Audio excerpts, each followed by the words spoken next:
Baixa Palomita, tudo bem? Bem-vindos a uma sequência de vídeos sobre pronúncia em Guarani. Essa é uma das dúvidas de quem está começando a aprender a língua. Hoje vamos começar pela primeira vogal, não sem antes apresentar brevemente todas as vogais do Guarani. Para começar, em Guarani temos 12 vogais, que se dividem em 6 orais e 6 nasais. Temos assim, entre as vogais orais, A, E, I, O, U, U. Nas primeiras 5 vogais, você não deve ter tido dificuldade, pois são parecidas com o português. A diferença é que as vogais E e O não são tão abertas como no português. E a última vogal U pode parecer difícil, mas não é. Fiquem tranquilos.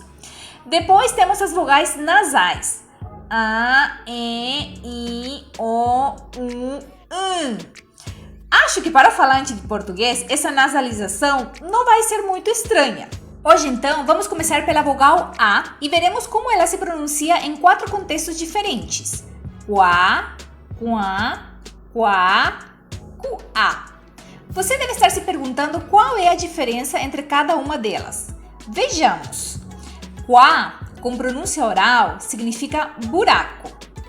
Quá, quá. Quá, com pronúncia nasal, significa dedo. Quá, quá. Já formando um tritongo, como quá, que também é oral, significa inteligência ou saber. Quá, quá. E por último, adicionei uma palavra com a pausa glotal representada por esse apóstrofo, cuá, que significa cintura. Já tratamos desse som em outro vídeo aqui no canal. Vai lá e confere. Cuá, cuá. Fácil, não? Vamos diferenciar juntos todos esses sons. Quá, quá, quá, cuá. Vimos como a vogal A, em diferentes situações, diferencia uma palavra de outra.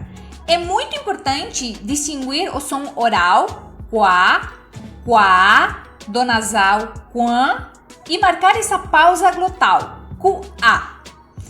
Espero vocês no próximo vídeo, onde falaremos da vogal E.